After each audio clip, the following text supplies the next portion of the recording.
Hey guys, today I'm doing a review for Transparent Season 4. This is a series from Amazon Prime, I think it's called. I don't really use it that much, but it's one of the better shows of that streaming service, along with The Handmaid's Tale, which I haven't seen, and it's apparently really good, but whatever. This is Season 4, and I didn't even know it was Season 4. I thought it was Season 3, actually.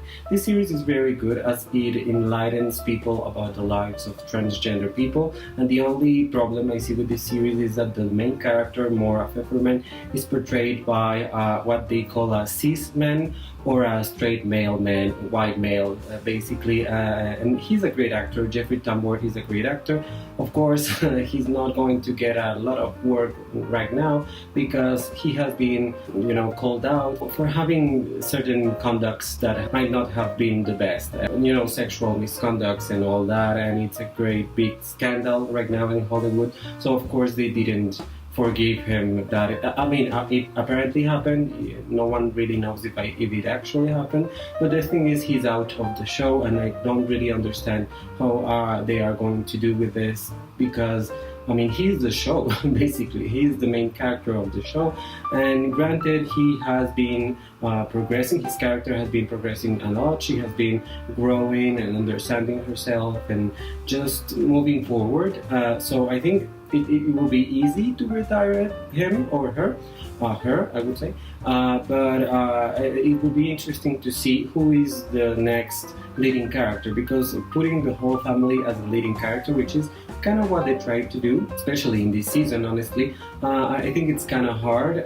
There's Amy, there's Alex, I think, and Joshua, who are the three children of these men, and his ex-wife, of course, Shelley, who's a very interesting character. She's very crazy, and she's another character that, she's a white woman that is of age, if you will, but she's very interesting because she's growing along with her, actually, along with Maura, and it's really interesting to see her just try everything a little bit. Like she tries improv classes, and it's really hilarious because she finds a character in herself that really helps her use everything that she has, that she can use as herself.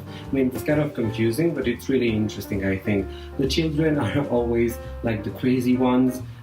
Josh, I think, is the character that has been stuck for a little while, and I would try to write better things for that character because he's really stuck. I don't see him progressing at all. This season was the same thing that last season for him. So he suffers because this woman that used to babysit for him, that was friends with the family, he feels that she molested him, but the family doesn't see it that way, so because he was a teenager when it happened. So it's really confusing for him and for the audience. So it's it's interesting, but at the same time it's treated in a way that you never really have a resolve. And he finally goes to these sex addicts anonymous meetings, and it kind of helps him, although he's not really a sex addict. I wouldn't say he is.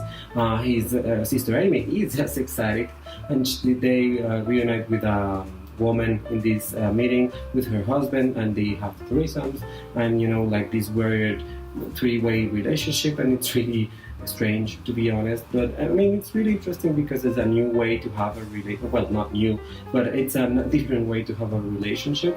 But I don't know, the way they treated it was like these relationships just passed and they never stay for a long time in our lives, and that's kind of true, I would say. But there must be couples of 3 or 4 people that live together for many years and they live, good lives or something. That would have been a little bit more interesting, although, it's a TV show, so you don't really have a lot of time to do all that, so whatever. And I think Alex, her name is Alex, I don't even know, I think it is. It has the most interesting arc of them all. She's always the most profound, the deepest. Then she goes to Israel and she discovers her roots, and she's apparently a trans woman,